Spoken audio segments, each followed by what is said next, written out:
Ever tried reading while jogging, cooking, or even juggling flaming torches? Yeah, it doesn't end well. But with audiobooks.com, you can conquer books without the circus act. Dive into over 450,000 titles, including more than 10,000 free ones.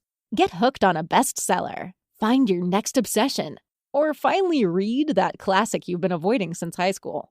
And here's the inside scoop. Sign up today for a free 30-day trial and snag your first 3 audiobooks on the house. Sign up for your free trial at audiobooks.com/podcastfree today. That's audiobooks.com/podcastfree. And now, Hangar 56 Media presents Spike's Car Radio, a downloadable cars and coffee, hosted by writer, comedian, and automotive enthusiast Spike Ferriston. Now, here's Spike. All right, let me just look over this show here. I'm looking over the show right now. Hi, This is the cold open of Spike's Car Radio. We're just going over. You can hear the rustling of the papers, getting ready, the lighting of cigars. We're in beautiful Baldwin Hills with the beautiful people of Baldwin Hills at Zuckerman's place. On a Sunday afternoon, we got the Sheba, we got cigars, and we got car talk. And it's good to see you all. Where should we start? Why don't we start? We've had a little drama the last 24 hours, Zuckerman. And, it started Friday. And I'll just walk you guys through it so you can understand it. And then we'll talk about just how stupid the city of Malibu is. The city that we love, but just how stupid the people who are running that city, if it's even them, are. Or working for the city that believe they're running the city. Holy shit. Anyway, Friday, I got a text from Fireball, our friend Fireball, who said, you know what? It started with Bill. He said they're very upset. The city is very upset. They're going to close all the lots for the cars and coffee on Sunday. They don't want any of you car people there. Keep in mind the non-existent cars and coffee, just people getting coffee with their car at a certain time. Right. They don't want anybody there. Apparently, Fireball posted something that called it the Malibu Cars and Coffee, and now we know it's real. What Fireball had done was put up a post and said, I took some pictures of cars in a Malibu parking lot. It was quite a car show. Yeah. Right? I took pictures of bikinis at the beach. I mean, because before this started, there were no nice cars in Malibu. That's the crazy thing. Nothing. Okay, let me continue. And I said, okay, let me text, because, pretty much everybody is almost okay with people going and getting coffee Sunday mornings at the Malibu Country Mart, which is a public place to get coffee, as long as you don't call it a show and there's no organizational group and we all pretend to be a part of it, not a part. There is nothing. Everybody just shows up at 8 o'clock because they come there, and we've been doing it for 20 goddamn years. Anyway, I sent a text to Fireball. I go, hey, can you... somebody's upset about this, and Bill's upset, and we don't want to make life hard for him. Can you just delete that? And he goes, look, I just fielded a call. Didn't say who it was from, but they're threatening me. Threats. They're saying they're going to shut this thing down. And I'm like, huh. And I didn't think twice about it, and then I kind of forgot about it, okay? Next day, Matt Farah. Hey, I was just on the phone with a police officer who threatened me, who said there was going to be some sort of civil action against him for starting the car show. Farah? Farah said, I told him, I didn't say much. Again, it was all text. And I'm like, what are you talking about? And then I kind of forgot about that. Then I meditated. And when I woke up, I had received a call from a certain Malibu Sheriff. A lieutenant. That said, well, maybe I can play it for you. No, I don't want to play it because it's got his name and it's got his phone number, but it said, Michael Ferriston. Official voice. Yeah, this is Lieutenant, and I won't say his name. Could you please? And I knew exactly what it was about, and it made me laugh. And I thought about our friends down in Orange County who say, shut the fuck up. Don't ever talk to the police. Yeah. And I made a mental note to never call the guy back ever. But then I got kind of pissed because I could tell Matt was a little spooked by the call, right?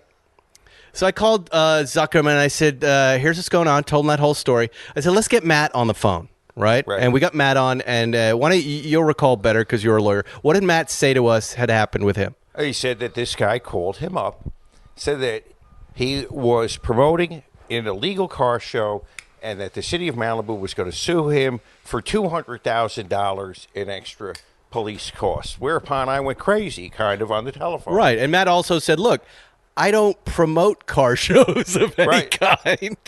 He goes, I go to Bill's for coffee about 4 times a week, and if there are cars there, I take pictures, but we don't. He goes, I don't have a car show. By the way, Fireball, he does have cars and coffees, but this is not one of them. And I don't have a car. None of us have a car show, right? None. But the three of us then got very upset. And then Zuckerman, and when you talk about people breaking the law, especially police officers, intimidating, especially innocent people, Matt Farah, myself, Tim. I got outraged. He got out, and I said, you know what? I'm going to send you $1, Zuckerman. Matt Farah is going to send you $1. You are now representing us in this case. Here's the guy's number. I'm glad I didn't delete it.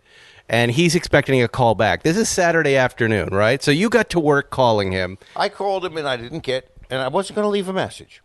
So I wanted to make sure he called me back. So what did you say? So I didn't leave a message. I texted him, and I said, hey, I'm calling you about the car thing. Call me back. I left it that wide open for him to interpret what it was that I was talking about. Did you identify yourself? No, of course not. Okay. And then I was suspicious that some private real estate mogul had put him up to this. So when he eventually called me back at I'd say about 9 or 9:30. Sounded a little tipsy, in fact, the lieutenant did. And I could be wrong because I don't know. But anyway, he called me up, and I said, I think we have a common friend, and I referenced this real estate guy, and then the lieutenant was objectively confused by what I was saying. So I scratched off that he was acting at the behest of a private citizen. And I said to him, well, let me get to the point. I'm the attorney for Spike Ferris and Matt Farah, and I want to know why you're calling them and you're harassing them. And he goes, I was delivering a message. The message was delivered. And I said, okay, but let me ask a question. I said, on whose behalf? On whose behalf were you delivering this message? Right. And he started getting really angry. What are you talking about? What are you asking? What are you asking? I said, I thought it was a fairly simple question. Who told you to call my clients? And he went crazy again, saying he didn't understand my question. I said, I don't know how to make this any simpler. Did someone in the sheriff's department tell you to make that call, or the city? And he goes, the city. And I go, okay. Because I think he got nervous about his place of employment. And I said, who in the city? Who in the city, give me a name of who in the city told you to call my clients and harass them and tell them. And then he started to flip out again. And then I said to him, and let me ask you a question. How did you get my client's phone number? And he said, the same way I got Fireball's phone number. I said, you're in the habit of not answering my question. Are you telling me that you accessed your law enforcement database illegally to get the phone number of my clients and other people? He goes crazy. and I said, I better not find out that you're using your access to law enforcement database for personal reasons. And then he starts flipping out, and then his wife, I think his wife, was some female in the background, said, honey, who's on the phone? And he said, some fool. So he gets back on the phone with me, and he starts to scream some more. And I said, wait a second. Before we get to then my clients, you called me a fool. And he goes, I said, you need to apologize for that. He goes, yeah, I shouldn't have said that. I said, we're not using pronouns. We're not using descriptives. What are you apologizing for? Well, I'm sorry. I said, you're sorry for what? And then he goes, what do you mean? I said, okay, let me be clear, Lieutenant. You're going to say, Mr. Zuckerman, I apologize for calling you a fool. I'm wrong. I made him apologize to Mr. Zuckerman for calling him a fool, because we had to get that straight. He said in that moment, Mr. Zuckerman, I apologize for calling you a fool. And then I said, let's get back to your we're all going to get Serpicoed in a minute. Exactly. You go in first. Yeah. Bang. I've seen Training Day. You go in for coffee first. I'm not taking that. I said to him, you're acting out of personal animus. He goes, what? I go, you're acting out of personal animus. I don't understand. But in terms of realizing that this guy's a lieutenant and this guy is using his position to harass people, exactly what this is, an abuse of power, an abuse of position the color of authority. I said, you're acting out of your personal dislike for people without proper authority. I said, these people are not running a car show. I said, in fact, really, everyone you're talking to is basically, they're not senior citizens, but they're starting to get mail from AARP, and they're going out to Malibu to enjoy coffee and a bagel. And they park the cars. And they just park them. And there's about 7 places in that parking lot that serve coffee that's specifically there to draw these almost and I do believe, and perhaps I'm wrong, Zuckerman, they are in the business to make money selling their coffee, aren't they? Yes, it's like an attractive nuisance. Good. Of course, we're going there. And you might as well outlaw the sun, the surf, and the bikinis, right? Yes. Right? And so, now, if I was a person that lived in Malibu, as I do, I don't like people in Lamborghinis driving 120 miles an hour and having accidents. No, and I don't like... I'm sorry for that. Yeah, and I don't like people who, tourists who make U-turns and endanger motorcyclists, all of that stuff. But when it comes to my friends, particularly my friends, I'm going to react very hostilely to anybody that's harassing them. And they're looking at the wrong people. They're looking at the wrong people. We're law-abiding citizens. But you let him know there would be legal action against them if there was any further harassment. I said to him, if you got anything else to say, you're going to call me. And I said, and if you call them again, there's going to be a price to pay. Yes. So I said, now my message been delivered. Now I have a question. Congratulations. Wait, come on. Applause for Zuckerman on that, Johnny. I'm so before curious. you change the channel. Thank you, Zuckerman. This is Thank you. why I'm a powerful advocate in the courtroom, because once my clients have been wrong, get out of my way. Hold on 1 second, Johnny. Hold that thought. Now, he said a couple of different things. He said, because Matt Farah asked him straight out, and I remember him saying, what is there some sort of, he goes, there's been an investigation. Oh, yeah, right. And Matt Farah said, a criminal investigation? He goes, no, civil. Why is he calling? Why are you calling then? On behalf, and we're going to have to pay this money. They had to put out extra sheriffs or something. They had to pay extra, so there's a civil case. And by the way, he was saying nothing. Now let me just get to this part. This is the fun, and Matt Farah said, we've been listening to podcasts, and we've been watching social media, and we now know it's you. Oh, right? It's a free world, and there's free speech. Well, guess what? Guess where this lawsuit goes pretty damn quick. Let me bring your attention to the early pandemic shows, Zuckerman. Do you remember those first couple of weeks, what happened in Malibu, and what our reaction was? Do you remember that? Tell me again. Everybody... the second they closed all the car shows around Malibu, everybody started coming to Bill's. Right. Do you remember? Yeah, and what did I say? You said everyone's going to go to the parking lot. No, I said get out. We're not coming there. If you listen to 3 shows in a row, it's us going, you've ruined this place. Please don't come anymore. We don't want you there. And the more we told them not to come, the more they came. Came. But all I would need to do in court is say, here, let me play you 3 episodes of my show where I'm literally I'm upset. They've ruined our place, and I asked them over and over again not to come. How is that my car show? Talk, Lieberman. The thing that's I'm tripping out on is when you said on whose behalf are you delivering this message? Did he ever? No. He never. There was never a name or an organization. No, it was all on his own personal initiative. That's insane, though. Like, why? If you're really looking at Matt and Spike's social media, like, there's 82 Michael, people. by the way, Michael. Sorry, Michael's no clue. Yeah, Michael's social media. Spikel. Is this Spikel Ferriston? Spikel Ferriston. Are you the guy who told no one to come here and then told people to come here? We're going to put a stop to this right before everything opens up on June 15th. And by the way, Ed, he's talking to guys, like collectively, there's millions of listeners. He's talking to guys with microphones who have nothing better to do than push back against this and turn it into entertainment. That's the other stupid thing. As if you're teenagers who are going to be frightened. That's the strategy this guy used, which really made me laugh.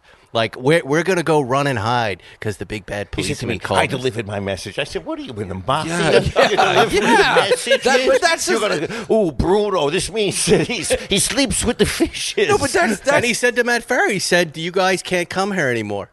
Oh, really? He said, you can't come and get coffee on Sundays. You can't do this anymore. Really? Yeah. He really told Matt Yeah, it's Farah up you to can't him. come here?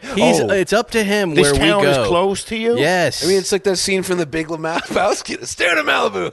You know, it's like, yeah, no, it is. It's like, oh, all right. keep your gold breaking ass out of Malibu. Should we? You want to have fun? Let's have some fun.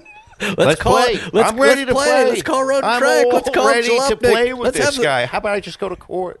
I'll just go to Hey, court. how about you just let us go have some coffee on Sunday mornings and embrace the autumn? This group has caused no trouble whatsoever. The people going there since the pandemic began have not injured or hurt anyone. We've enriched the vendors. Well, you've enriched the police of the amount of Malibu Country tickets. Mart. I We've- don't think that there's more but- cops out there. No, there But are. hold on, no, there are, but the they- amount It's of always tickets seasonal. they're writing. They're making overtime, and by the way, a few of them, I'm not going to say who they are, they're car fans. They come over and hang with us. Yeah, totally. And they go, this is totally bullshit why we're here, but we have to show up because a couple of Karens in Brentwood are complaining about the noise. Now, I happened to run into the Malibu Audubon guy yesterday who gets a lot of the blame for these Wednesday night runs and runs through Malibu, and I've seen them in the Malibu press. And I told him about this, and I said, dude, I'm getting blamed for a lot of the stuff you're doing. He goes, what do you get calls for? He's gotten a ton of these calls, apparently. Really? And I said, all right, well, let me ask you a couple questions. I don't know him too well. I go, are you the guys like racing through Brentwood on Sunset, like 11 o'clock at night to midnight? He goes, no, that's not us. It sounds like a good run. That's been going on for 9 years. Right. They blame Malibu Audubon for that. And then there was another incident in Malibu where they said the Malibu Audubon guys are coming through. We're gonna have this was on a weekend. It wasn't them. It wasn't anybody, and people are upset because nice cars drive in Malibu, and they think, and this is happening in Brentwood too. And by the way, I'm not a big fan of this Wednesday parade of Lamborghinis that goes down Sunset. It makes a lot of noise, but from the sounds of it, it's just guys going on a drive. They are not drag racing, which is what the old ladies say. I love it. Drag racing. They're drag Right, racing. right. Illegal street racing. It's some guys who we don't hang with loud cars doing a midnight run. Meanwhile, they're and- listening to these old folks are listening to the Beach Boys, 409, and a little old lady from Pasadena, while they're complaining about the Lamborghinis. This is the culture that made Southern California. Exactly. Right? For how many decades? That's what ever Yeah. since the cars. So it's dumb. What they need to do is to allow guys like Fireball or like Andy Cohen's son to have their car shows and bring the early crowd for that kind of car show person. Allow people to have the events that they had pre-COVID that occurred early in the morning and just open it up. Yeah. And they have to allow the Malibu Country Mart to be a place where people go. To buy coffee, which they sell there. No disrespect to the Malibu Country Mart, but we're kind of putting them on the map in a global way when global manufacturers want to bring their cars down there. The people who show up or represent everyone, every gender, every race. It's the most diverse little show that's going on out there. Yeah. It is not a show in the sense that there's nobody's making money. It's not organizational. But the people we've met out there, no disrespect to Car and Jets, but that was just a certain kind of person, right? Invite only, lots of money, and the car and jet crowd, and it is what it is. It's not like what Malibu is, which is a really nice place to be. Democratizing kind of a car show. People Democratizing, taking a drive. right. And what's more classic than a Sunday drive? Sunday drive, chicken in every pot. But it's Right, not and it's not even like your typical cars and coffee around the country where there's like Mustangs peeling out and killing people. It's not that kind of show. No. I've seen Leno chase after the Lamborghini guys revving the engine and go, shut the F up. Well, that Shut up. was why I kind of stopped going. I remember there was one week where there was like 3 Aventadors like trying to get in stationary, and they put it in neutral and started revving.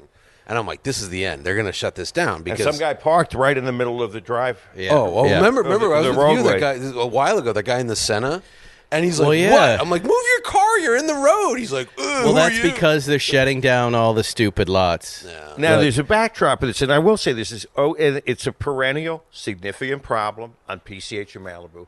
There's been quite a few pedestrians that have been killed in the past month or two, including, I think it was on the night of April 4th, 2 pedestrians were killed in one accident at PCH in Bush at night. And that was an accident that didn't involve racing, didn't involve car people per se. Yeah. It's just PCH is dangerous. I grew up over the hill, from Malibu, and it was all, people, running across the street in their wetsuits, they get hit. At dawn, they're wearing a black wetsuit, they get hit. I'm gonna continue to go there. You're gonna see me on Sundays going there. I might use the restroom on Sunday at 9 a.m. every Sunday at 9 a.m. I might go down to Marine Layer in one of my nice cars and buy some nice clothes at Marine Layer because I love their clothes. Might go to Oliver Peoples in Malibu at 9 on Sunday a.m. Might not get coffee.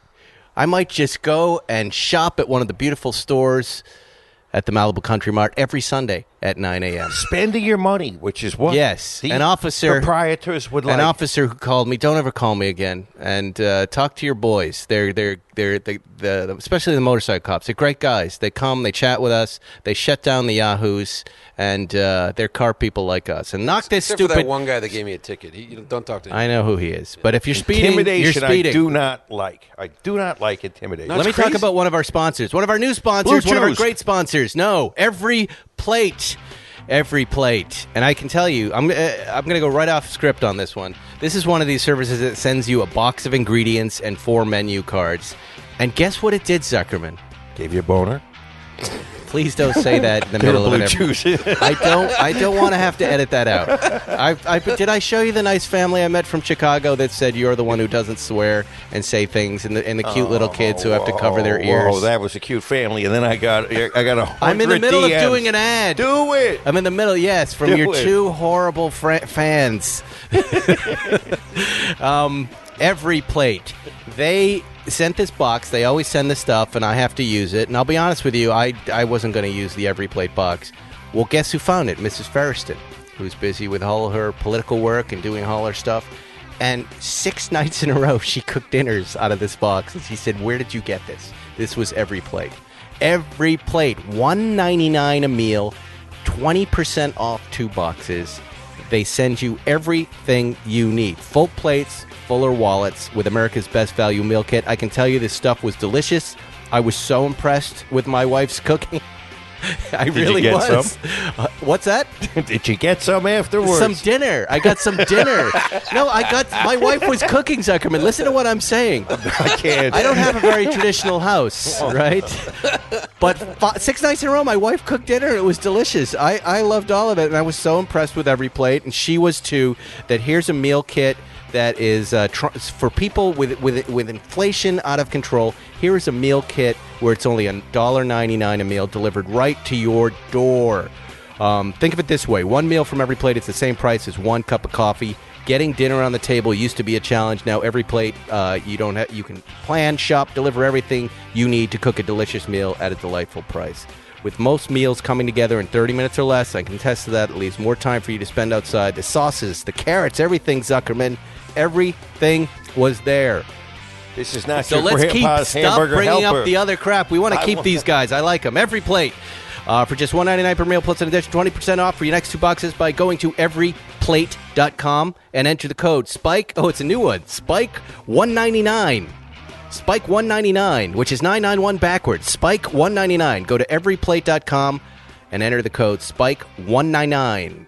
Everyplate.com, Spike $1.99, and you're going to get 20% off for 2 weeks by going to Everyplate and entering Spike $1.99. There you go. We love them. They're great.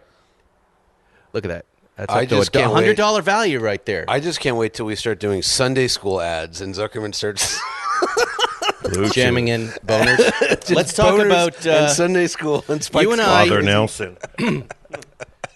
You and I drove on the same day. Yes. The Ferrari Spike Ferriston 90 Stradale, the SF90, the car named after yours truly. But it was the Assetto Fiorano version. Yes, quite an honor. Yeah. This car, if you don't know it, was a 2021. It's mid-engine, all-wheel drive, 2-passenger coupe. Base price, $500,000. The twin-turbo V8 that makes 769 horsepower, and 3 electric motors, 2 in the front, 1 in the back, that adds up the rest to 986 horsepower. That's right. 8-speed dual-clutch, top speed, 211 miles an hour, 0 to 60. 2.3, it says here. That would be the car and driver number. But I think they tell you 2.5. Motor Trend might have a different number. Right. And combined gasoline, electricity, 7 mpge, 2024, blah, blah, blah. EV range, 15 miles. And the one we drove, the Assetto Fiorano, was 704,000. And that is the suspension, right? The way it was set up? It's a lot of stuff, but it's, the steel springs are gone. They replaced with titanium springs, which are a little bit stiffer, but still a good ride. The interior is all carbon. The wing on the back is all carbon, the split wing on the back. And it's just it's a. And you liked it, package. I think, right? Oh, you liked it as much as I did. I was enthralled by that car. I want to tell. Let me just give you my broad strokes. I know you did a full review on it, and I did not. But I felt like, here we have an Italian 918, right? But with newer technology. You have a car that you can pull out of your neighborhood on all electric power, so you're starting it up and you're not making noise.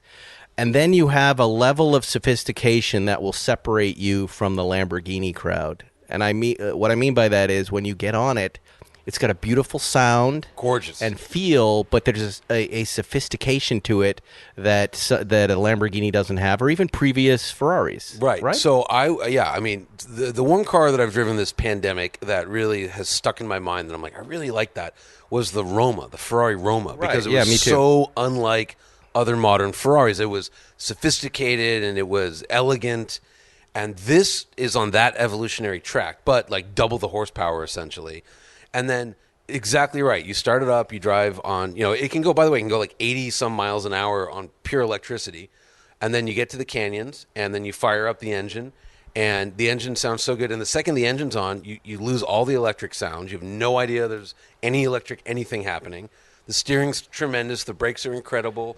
And then if you're driving around in performance mode, it's also charging the battery. So then when you're done running the canyons, you have a full battery and you drive home on electric. It's fucking brilliant. And it goes. Yeah, and that's, a 918 does that. And when is that? Zuckerman, 918s are 2014, 2015? 2015. Yeah. Right. But it's, again, one is German and one is Italian. And you're exactly right. Like, you get a call in the car, you pop it into electric, and it's quiet. I love the 918, but it's a wild animal. It also feels like a science kit, like an experiment of some sort.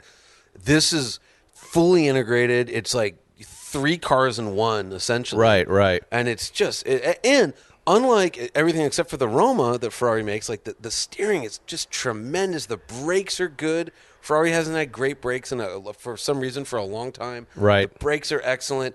And 0 to 60 and whatever, but like 0 to 125 in like 6.5 seconds. Right. Or something. Come on. It's one of the fastest. It's 1,000 horsepower. It's just ludicrous. I got excited about the torque vectoring and the turning. Yeah, right. But it's not like the NSX, which is you feel that you're like, oh, there's something. Right. This just feels like great. But explain steering. to our listeners what that means and how that helps you go faster through a turn. Yeah. So each wheel on the front has its own motor. Right. And so if you're turning left, it'll power the right wheel, the right front wheel. It'll power it more than it's powering the left one. It'll spin it faster.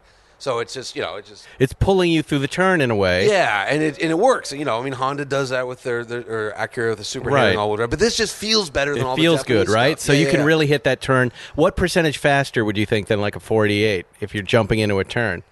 It's just with a 488, you're going to go through the corner and then you'll turn the wheel, but then you have to correct. You're coming back to if you're turning left, you get a little bit back to the right. Oh, too much. Now I go back left. This is just smooth and elegant. It goes where you want, and it feels good. I was expecting nothing out of this car just because I was like, oh, it's going to be an F8 Tributo with like more, more weight and stuff. Yeah, it's not that. It's cool. It's a Roma. Yeah, basically in terms of like that just that sophistication. Yeah, I loved it. I was me too. Blown away. I'm a fan. Can you go and buy one? Sure. Yeah, it's a regular production. That's the thing. They'll sell as many as they can make. Smart. Yeah. And what's weird, so this is the question, right? So, 288 GTO, F40, F50, the Enzo LaFerrari, right? And they're saying this is the successor. This is the 6th. But you can get this. But all those were limited, and this one isn't. So that's the question amongst the Ferrari collectors, which it's a whole headache. But because this isn't limited, is it special enough? You know what I mean? It'll be limited by the very nature of its price. There will be. What can they possibly sell? You think they'll sell 1,000? I don't know. I don't know how long it's going to be in production for. But then they also simultaneously are releasing that 812 Competizione, which is kind of more desirable just because it's it's a V12. It's over 800 horsepower. It's 9,500 RPM redline. It's crazy aero. By the way, one thing we didn't talk about, the aero on the SF90 in the press release, there's 14 paragraphs about the aerodynamics. It's insane. I was going mental. Do you read all that stuff? I have to. Yeah, I'm writing a review, but it's mental. It's the job, Ferris. I go like this. I see the 50 pages. I just delete that one. Wait, where's the small spec paragraph? How many horsepower? How fast? I love that you look at Car and Driver and not Motor Trend. That's great. Can I tell you what I look at? I look for the smallest thing I can cut and paste to take as notes to bring here, just as a quick reference. But I'll go there. It doesn't have much storage. No, not much. It's teeny tiny. Better than a Chiron. It's better than the Bugatti. That's true. Yeah. I love the way the engine, you can see here, they've lowered the engine. Oh, the engine's so on the sunken freaking down. ground. Yeah, it's like the LFA. The engine, the top of the engine is below the top of the rear wheels. It's so low. They've lowered the center of gravity of the car. And here's the thing, right? So you've driven the $4 million Bugatti Chiron Pure Sport. Mm-hmm. Which I would say, okay, that's a little bit of a better car. However, is it like $3 million of a better? $3.3 million better? Absolutely not. Yeah. I think that the Ferrari's a little funny looking. It looks like it came out of a wind tunnel. Like if you look at it next to a Prius, just the aerodynamic cheats to make it as slippery as possible, they came to the same conclusions, right? Aerodynamics is a science. So it's not as gorgeous as like the Roma or as like aggressive as the Bugatti, but fuck, it drives good. It drives so well. So you're taking it over 918? I would for sure. Okay, for sure, but now do you think what's Porsche going to come out with in this marketplace next? Do we have any idea? Do they do a hybrid or do they just do a pure electric? That's the question. I don't know. They've got to have something, right? Do you know? When do you think they'll announce something? Any clue? I don't know. No, I don't know. I mean, there's been this 960, as I keep hearing this number. There's going to be a 960, and this is how strange the world is now. There's a hole in the marketplace for $750,000 cars, right? There's lots of $1 million cars. You can get a lot of Ferraris, and you pay the dealer markup on a Porsche. There's lots of $500,000 cars to buy, and Aventador is $500,000. But 750, there's a hole in the market, So. And you've heard this 960 number. I've heard this 960, but it keeps changing. But that has disappeared, right? And there was talk of the V8, the Panamera chassis. Right. It would be a two-door. It would be the hybrid. It would be in the 800 horsepower range.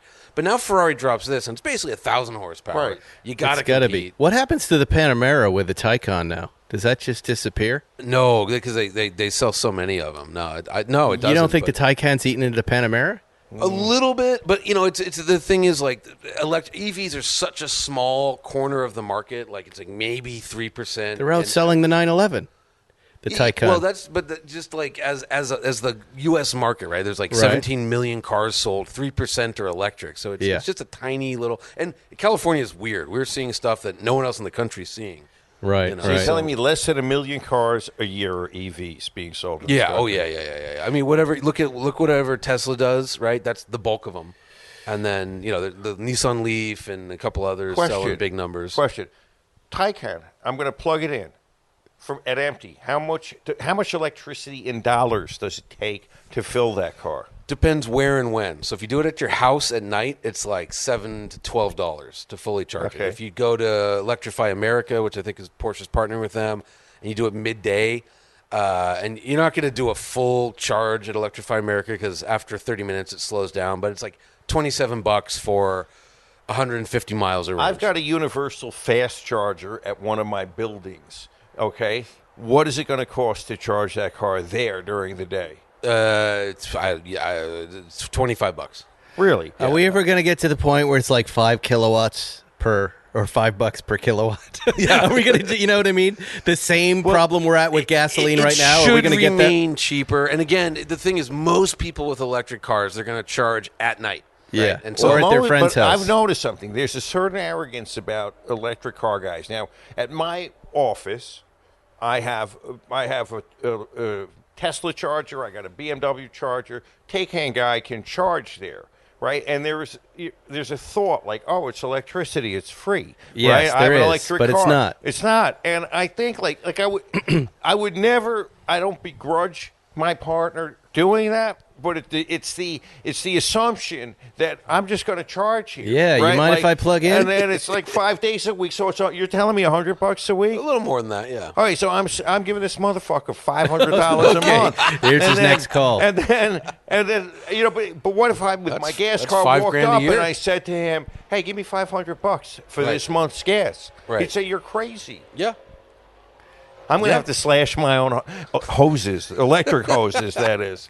Speaking of electric cars, in a minute, I'm going to play my interview with Darren Palmer, who is Ford's global director for battery electric vehicles, and I chatted with him about that new Ford Lightning the other day. He's telling us all about... That's a big deal in the history of the electric very, vehicle. very big deal, and we had a nice talk. Before we do that... Yeah. Got to talk about our newest sponsor, CollectingCars.com. We love those guys. They're to bring a trailer of Europe. That's not in their ad. I hope they don't mind that. But they've got some amazing 911s there. They have the most original WRC car in the world, an exceptional piece of rally history coming soon. The ex-Richard Burns 2000 Rally GB winning Subaru Impreza S6. You can check that out at collectingcars.com. They've got a whole video on it, narrated by none other than Christopher Harris. Christopher Harris. He does their podcast. He does all their social. I'm guessing he's got equity in the company, too. Good guess. Good guess. Yeah. But, where Chris Harris goes, there's always cool cars. So domestic U.S. auctions, they're starting them up right now, managed by the team in the new L.A. office. What are they selling? Well, they have a 1972 Porsche 911S, previously owned by renowned art dealer and artist curator Kenny Schechter. They have a 2000 Bentley Mulliner, originally commissioned in special trim to be the Frankfurt Motor Show car. They have a 2020 Shelby GT500, capable of mid 3 seconds, 0 to 60 sub 11 second quarter-mile scores. They have 1966 Chevy Impala, hardtop four-door classic cruiser. That sounds like something I would like. A 69 Ford Mustang Mach 1, 7-year restoration, full Marty report. 2002 Jaguar Vonda Plus. You get it, guys. They have everything. They've got a ton of cool cars. They are collectingcars.com. Go and sign up for their daily email. You want to go there and sign up for their daily email and start buying cars. And they have plenty of stuff. If you're going to sell cars, they don't charge you. You can just list it. The buyer has to pay and doesn't have to pay much. So there you go. Here we go, putting the bigger auctions out of business. Sorry, RM Sotheby's. Sorry. Gooding, yeah. What's going to say it? I love David. I love Gooding. But, yeah, it's been a good run, David. He's doing fine. He's doing fine. He's selling player pianos and sheet music. David, typewriters. Stop it. We love antennas. David. He's one of our Santa Monica guys, one of our guests. He's a friend of the show. It's a friend of mine. And a friend of A yours. friend of mine, too. I And a friend love of all of He's ours. had a good run. Anything else before we bring out Ford guy? What are you driving right now? You're driving that Mercedes G-Wagon. G63 with the trail package. Is that a 2021? This might be a 20. The pandemic just screwed everything up. But it finally, so when they launched the new G-Wagon, they had the G550 with the trail package. So that just means 20-inch wheels with off-road tires. They couldn't figure out how to get them onto the AMG. Right. Because the brakes are too big. So they finally came out with a new wheel. It took a year. And so this has off-road tires, mud flaps, and it has some off-road modes. The paint is what caught my attention. Arabian gray. It is like a non-metallic gray, right? It's great. And I took And my, you were off-roading in it, I right? took my nephew and my kid off-roading yesterday, and we had a great time. And you love it. It's so good off-road. I took my nephew out in a Toyota 4Runner TRD Pro. Pretty good off-road truck. Right. And there was one spot where, when you go off-roading, what I do is you leave it, in rear-wheel drive until you get stuck. Then you go 4 high. Then you go 4 low. Then you start locking stuff up, right? So my nephew's convinced. He was 11. He's like, we're not going to make it. We got to get out of the Toyota. I'm like, we'll make it. And I'm kicking dust up. And after I locked up the whatever diff, it made it up. in the Mercedes, like no drama at all, same spot, and he just turns to me, he's like, the G-Wagon is so much better than the Toyota. I'm like, an 11-year-old could tell the difference. And it was great. It was fantastic. It's a gorgeous truck. And again, capable. I will say, not that anyone does this either, because no one goes off-road in these, but I took it up to Angeles Crest to the Newcombs thing, and, with the off-road tires, it's not as sharp as the regular one on the rubber band tires. Right. So handling's a little down. I still passed about 10 Porsches on the way up, so that was fun. But I like it. It's a hell of a truck. Pretty. All right. Darren Palmer, Ford Global Director for Battery Electric Vehicles. We had a nice chat, and we were talking about what a momentous, historic moment this is for Ford. Not since people came off horses and got into these smoky, noisy things, and now, of all things, the Ford F-150, the good old boy pickup truck, now has a frunk, is all electric. A big frunk. A big 400 pounds you can put in the frunk. And a whole new thing is starting. And we had a great chat about it in the future of electric vehicles at Ford. And this is it. Say hello to Darren Palmer. Hi, Darren. How are you? Good afternoon. It's been a very busy week. I'll bet it has. A defining moment, a historic moment for Ford, really, this transitioning of into electric power. And, it's so much bigger than people think it is, this moment, because when you think of pickup trucks, you think of country music and and culture wars and a certain kind of guy and rifle racks. And now the Ford F-150 is going to be electric. I remember, years ago I was doing the show Car Matchmaker, and I remember this stat on the Ford F-150. Most popular vehicles sold in America. Do you remember how many were they selling one every minute or every couple of minutes? Yeah. It sounds like every minute. It's 1 million units. Yeah. 1 million units, right. And now it's going to be electric. Tell us about it. It is. And we have been holding this back for a while, ready to talk about it. So we're super excited about it. So our strategy is in Ford to electrify our icons first. And that doesn't mean put a motor in it. That means reinvent it as an electric vehicle. We believe when you get a new technology, you have to use it to do something meaningful more than the last one. So it can't just replace the gas truck. It has to do more and be better. Mm-hmm. And so all of our electric cars, this is the goal. We're not making any compliance cars. So you saw what we did with Mach-E, and that produces a vehicle at a price and performance was never possible. Then the E-Transit gives a cost of ownership that pays back, in some cases, under 2 years for people. And that means you're more competitive in your own field if you buy a product like that. Then we come to the F-150, where really it's a little bit like it's the best tool. So I've spoken to truck drivers all over the country and with our F-150 team, who they're the closest to customers of any team I've ever seen. And they talk with them about what they need. And every feature we put on this truck is based on being usable by people, real world people, to help them in their life and have a better life. Can I just ask you a couple of questions and just jump in there? So is the F-150, there are no more internal combustion engines coming after this? It's all electric? Oh, no, we're not saying that. So the F-150, we have the gas F-150 and diesel. We have a hybrid F-150. Okay. And you've seen some of the functionality that's got a generator on board and so on. And now we add to it the battery electric one. Right. That's really exciting. Now, you had a special test driver to unveil it the other day. Tell everybody who that was. Yeah, that was President Biden. And he got on it, right? I mean, he jumped on it.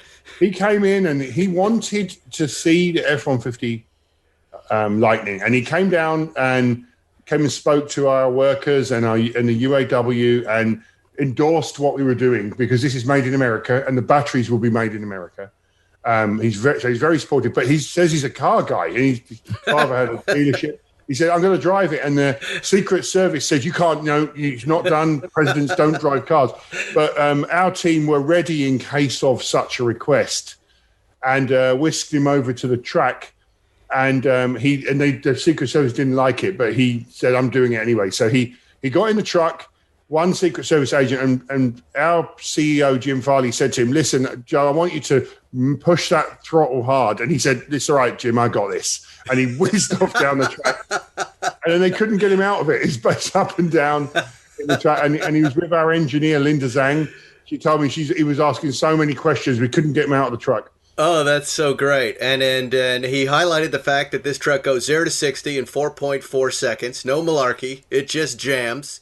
And, he inspired fake news. He inspired fake news that said that the Secret Service was really driving and not him. He seemed to be incapable of pressing the throttle, according to this fake news story that what I call Dumb America has put out there and has now since been disproven. But you saw it with your own eyes, right? Oh, yeah, that's right. Oh, he definitely mashed it. And, he mashed it. It's a large object to see moving. And when you see how it takes off, it's incredible. Wow. So, I mean, this was supercar performance a few years ago. Yeah. You're talking about top-end sports car performance.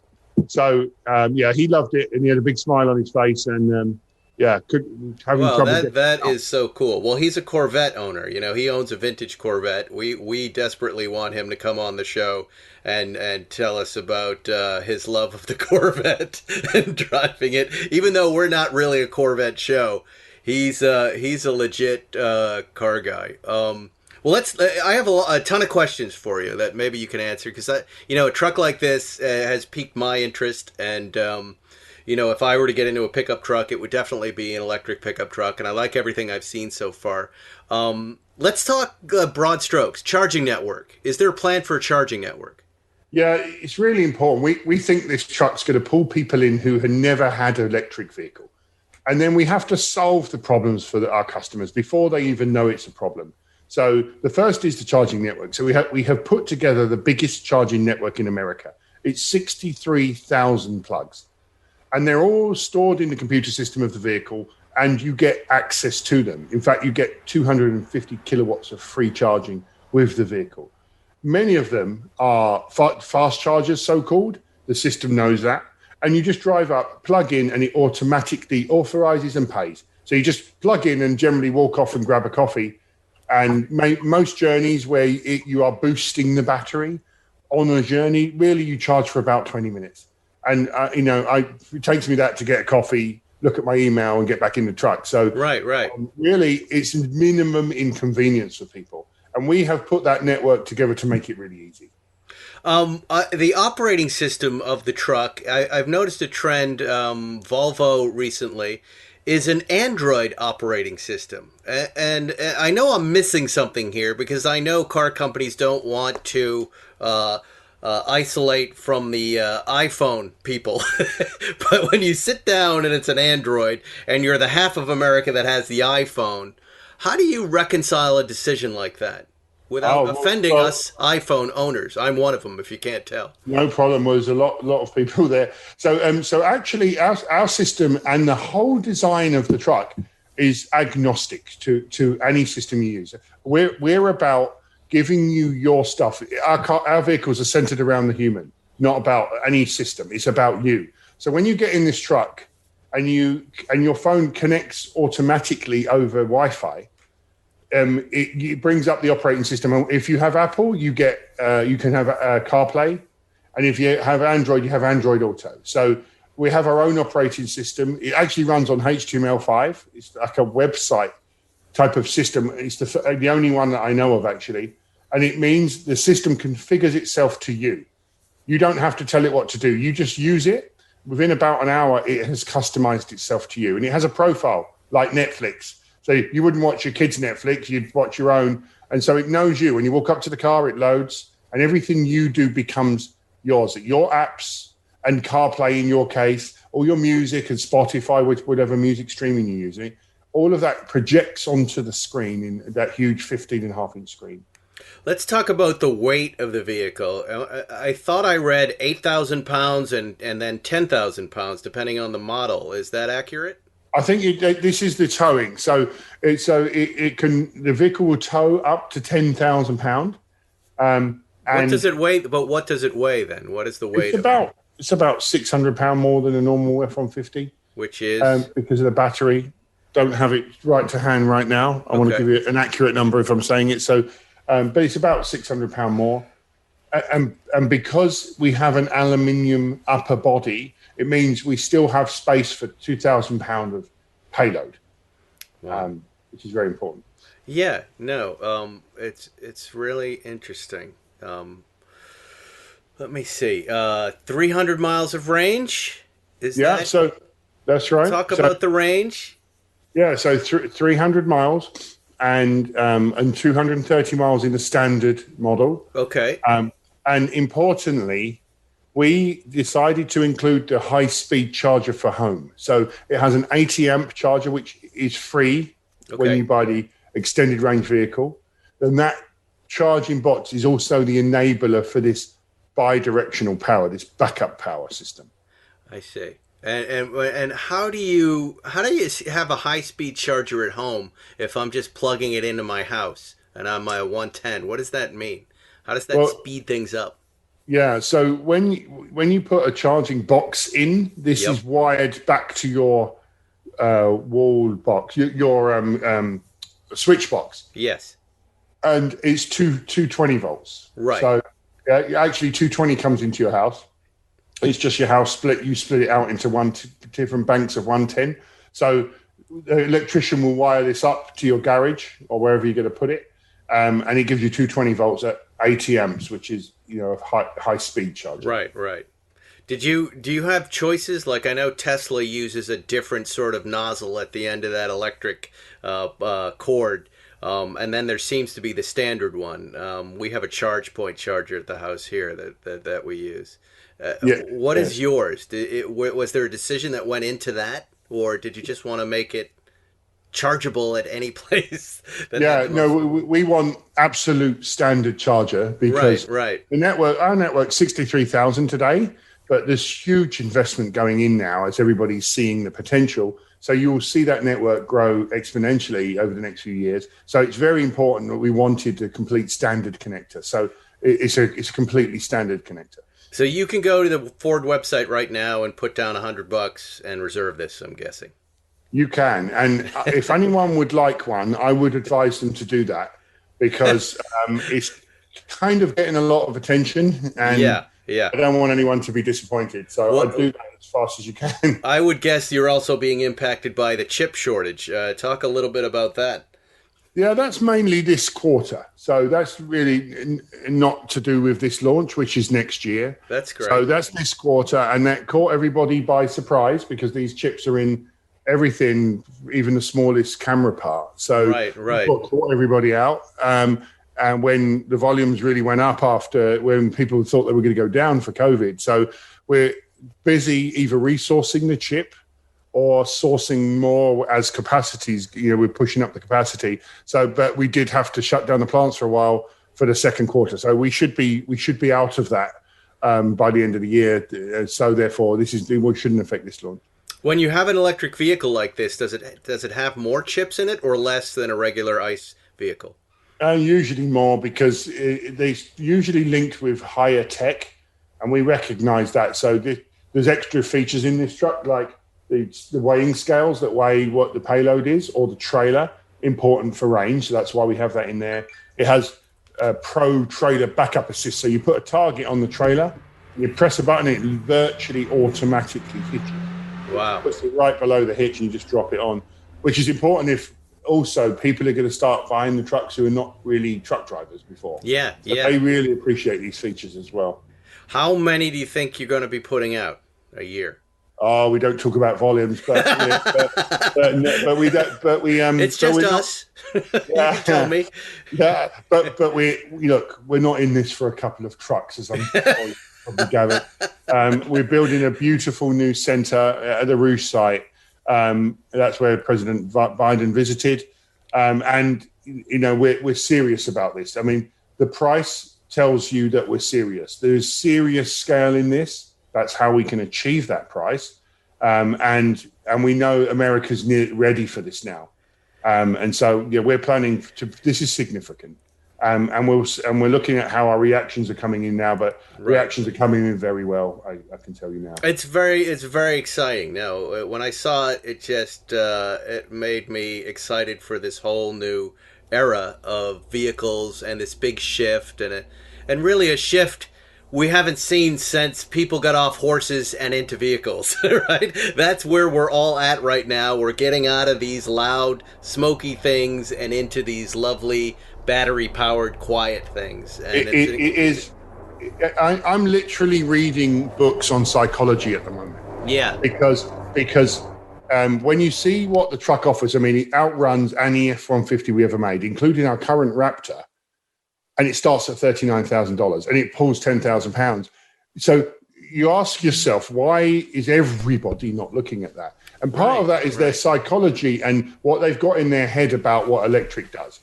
And I've watched, even in Mach-E, I've watched people who say, I'm not into electric, I love my V8, and understand.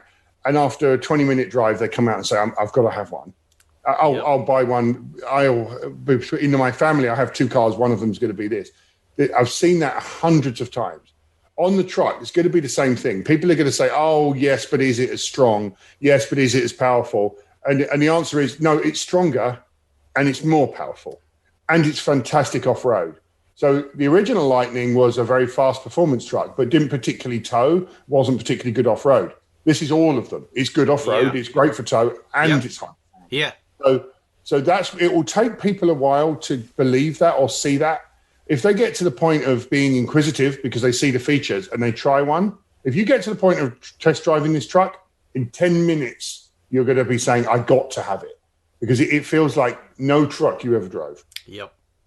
It's a disrupt on a global level, and it reminds me of I'm old enough to remember the BlackBerry and the flip phone, and all these people walk in with this iPhone. I say, that's not going to be me. I don't want something like that. And the future just comes, and the flip phones and the BlackBerries disappear forever, and this new thing is there. And trucks like the Ford F-150 Lightning and this era of electric vehicles, whether you like it or not, it's here, it's coming. Jump on in. Darren, thank you for taking time to talk to us today. I can't wait to drive it. I know Hallie's there from Ford PR. Hallie, if you can hear me, make sure you sign me up for a drive. I want to get in this thing. I'm excited about it. And I really appreciate you coming on, Darren, and telling us about it. It's an absolute pleasure. Thank you. I can't wait to get them out to dealers. We'll have them at every dealer when we launch so that people can go and try it. Because and do we have a launch date yet? Yeah, it'll be in the hands of customers mid-next year. Mid-next year. There you go. Yes. All right. So it's coming.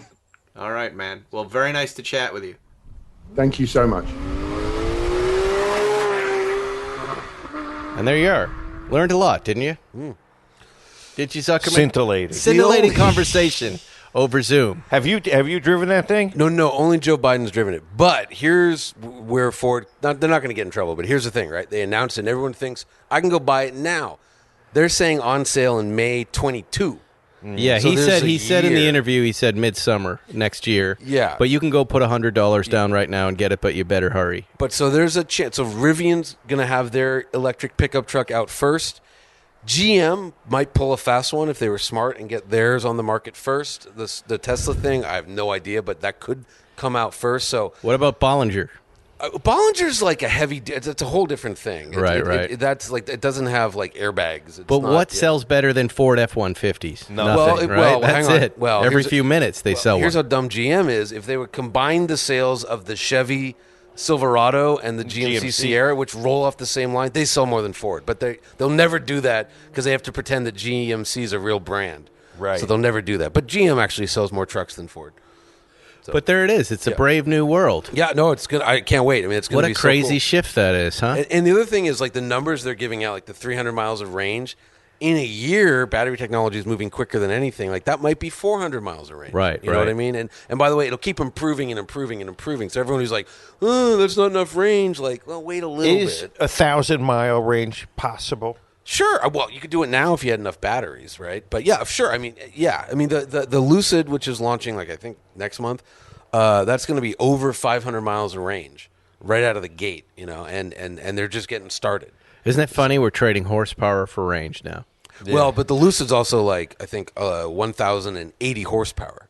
So you're not trading shit. Right. You know, and that's the thing. That Ford one with the big battery is 575 horsepower or something like that. 750 pound-feet of torque. Like, what is that? The stout. Sheba? That's the Sheba. What did he find? He's making trying noises. to get in. He wants to go down. Oh, maybe he did get down. No, he's sitting right there. He's by your door. The sliding door. I don't think he likes the cigars, frankly. That's you. You're projecting. But no, but like I'm waiting. I'm the one I care about. I'll say nice things about GM. The GMC Hummer. Yes, that's we the love truck. that too. That's what I want. It's the greatest. Oh my god. Well, there you go, folks. Hopefully, send your lithium to us. We want all your lithium. No, Ford is low lithium. The Ford batteries are low lithium battery tech. They're using. What are they using instead? I don't know anything about it. I don't even know what I'm saying, but it's low lithium. That's all the time we have, folks. It's been nice to be with you. Hopefully, we'll be with you next week, and we won't be. Look, it's a bird. Look, it's this bird he's barking at. That's what he's going nuts at. See that bird trying to fly in your house? Yes. Yeah, that's what he's upset about. One. Look at that guy. It's a very nice bird. It's beautiful up here, Zuckerman. Thank you for having us by. Always. This was nice. And thank you for defending Matt Farah and I and all of the car people who decide to get coffee in Malibu. We thank you and CZR Law. If you'd like to join our class action, just DM. If you show up for the Malibu Cars and Coffee and you've been harassed by the police, now you know who to call.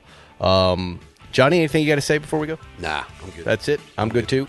We will see you next week on Spike's Car Radio. Thanks for listening to Spike's Car Radio, brought to you by Hangar 56.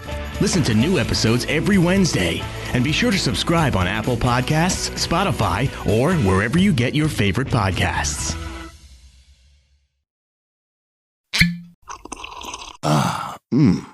The first taste of rare bourbon you finally got your hands on. That's nice. At Caskers.com, we make this experience easy.